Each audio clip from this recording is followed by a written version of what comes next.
on in. And like Marina said, we were discussing it, and I was thrown onto it. It was like 27th of January last year, and the cutoff date for Pakistan was 25th February last year. So in like 20 odd days, we had to put up a competition, and we did what we could do. We had a winner from Pakistan. We did one event.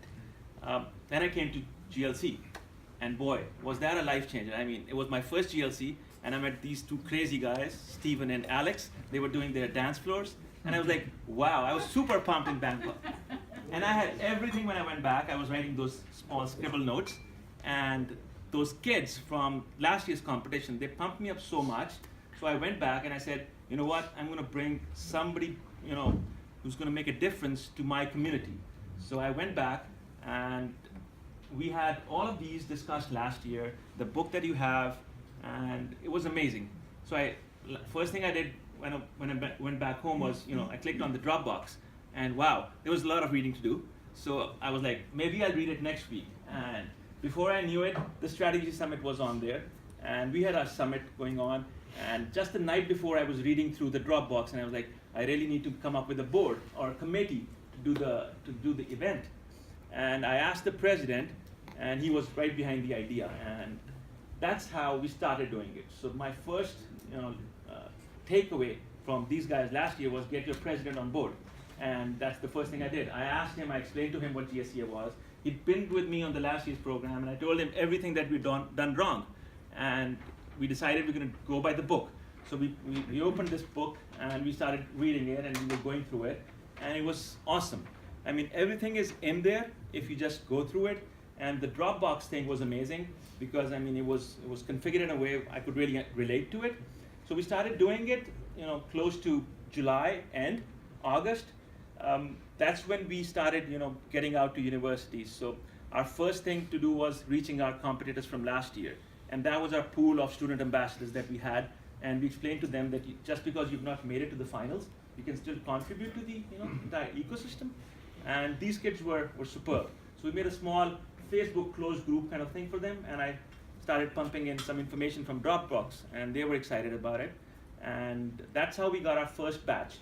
Well, after that, long story short, during the year, we had like 7 learning events from GSEA, and my learning chair is supposed to do 12 events a year, something like that, to do peak.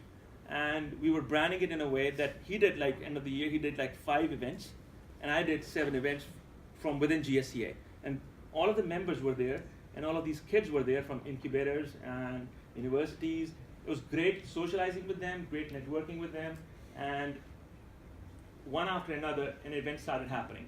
So we were calling in speakers. They were doing a paid session for the EO members, and the next day in the morning or in the evening, they were doing pro bono sessions for these incubators. So 3 hours with David Steele. I don't know if you've heard of him, but this guy was flying in from the US. He's an expert on social media. So he did a full day session with EO members and a 3-hour session with a lot of these startups, these young kids. And that's something that we did on the learning side of it. On the operational side of the event, we made a board. So we had 4 EO members in our configuration in the structure, and these were the learning chair, the sponsorship chair, and one other was the communications guy, other than myself. So 4 of us from EO, and we had 3 people outside EO. They were non-EOers. One of them was a government guy, so he was the head of he was the deputy minister for IT, so as to say. And we sold the idea to him, and he was on board. So that made things a little easier. Then we started making MOUs, and I had no clue how to write an MOU, so I had to refer back to a friend of mine in the chapter. He has a financial services company, so he wrote it's like a memorandum of understanding, like a 2-page document that, because the government or universities, they want to see how big we are or what we are about, and what would we be offering to them in return for what we're asking from them. So we wrote a 2-page document, and we sent it out to them. And their department came back to us with no, we're not going to give you marketing services. No, we're not going to give you IT services. We wanted to develop an app and all of that, but that didn't happen. But what happened was that all they were asking was mentors from us. And we had 74 chapter members, and every one of them is a great mentor. So I said, all right, we can do that. So we kind of created a chapter profile for the very first time. I couldn't bring many of them, I have just one of them with me. So we made like a 7-pager, like a big profile with the chapter, past presidents, past, chairs, all of the members. And so this government incubator was looking to reach out to a few of them, and they were not returning the calls. So I was like, yeah, no issue, I can just call them for a talk right now. So that's how we did our first learning event. So we put our EO members on a big stage with 300 kids in front of them, and they were doing their talk. The kids were asking their questions, and I was getting the opportunity to market GSEA. And we made a small 4-minute video before the event, and we had the anthem, the national anthem in it. We were pumping them, let's go, let's do it, let's get the ball rolling. And that's how we started getting the first applications in it. Till like, I'd say November, I had only like maybe 15 odd applications, and I was like, wow, this is not working, something is wrong somewhere. And that's when the student ambassadors started reaching out to us. A few of them like called up, like, I want to help. And I was like, this guy doesn't have a business, how is he gonna help me? But this kid reached out to maybe 20 other kids, and the viral thing started happening for us. That was amazing. That was awesome, because these kids wanted to do something for the country. That's how we built our entire student list. Well, once we were done with that, the screening part is tough. So we went back to the board that we had formed. So the 8-9 people, they had to go through the 60 applications. It's tiresome, it's not that easy, but once you sit down, in like, I'd say 2-hour session, one person can go through maybe 10 odd applications. So we were like 8 people, we split the applications amongst ourselves. We were writing small notes. We had a Google Sheets, combined Google Sheets where we were writing all of our comments. So we said, last year we had only one competition. So this year we were reaching out to 19 universities in 12 different cities. So we said, well, how can we do it? So we decided to do 3 sessions. So we had 3 competitions in all. One was in a city which was like 400 kilometers away. And a lot of EO members were really helpful. From my chapter, we all drove together to the other city. We spent a night there.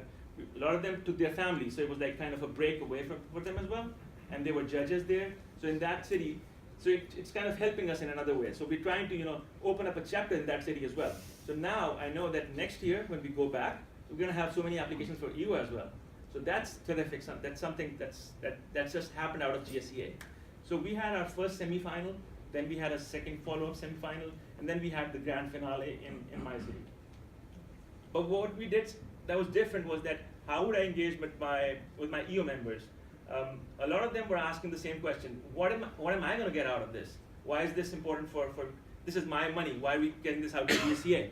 And so we thought, what can we give to our members? And that was something that just happened. So our collaboration with the government, there's this group of people that was flying in from Silicon Valley, and I don't know if anybody's heard of the Motwani Foundation. So there's this lady. She's the wife of Rajiv Motwani. He was the first. He wrote the first line of the code for Google. So she's got a huge foundation in the U.S. So we had her fly in, and we did a session just with the EO members. And she told her life story about how she's made her investments. So all of these guys sitting in the room, they wanted to know how we can make money. So how can we make investments on these startups? And that's how it was like a full 360 for the students to get into the program, and for these investors or EO members to actually start imagining. They're not Shark Tanks, but they wanted to get something out in return. So all of these words that are out there, the startup culture, bootstrapping, how do you invest, how do you do evaluations, that happened just one day before our final. And we had the most amazing final. In the morning we had a final session, we had media coming in, we had a few celebrities coming in, and in the evening we closed it with like a grand dinner in one of those old, 400 years old historical museum. It was used by the Mughals. They had their spa baths going on there. It was amazing. The experience in itself, what I got out of it is huge learning. For me, these kids are inspirational. So that's something that we did this year. Shoot.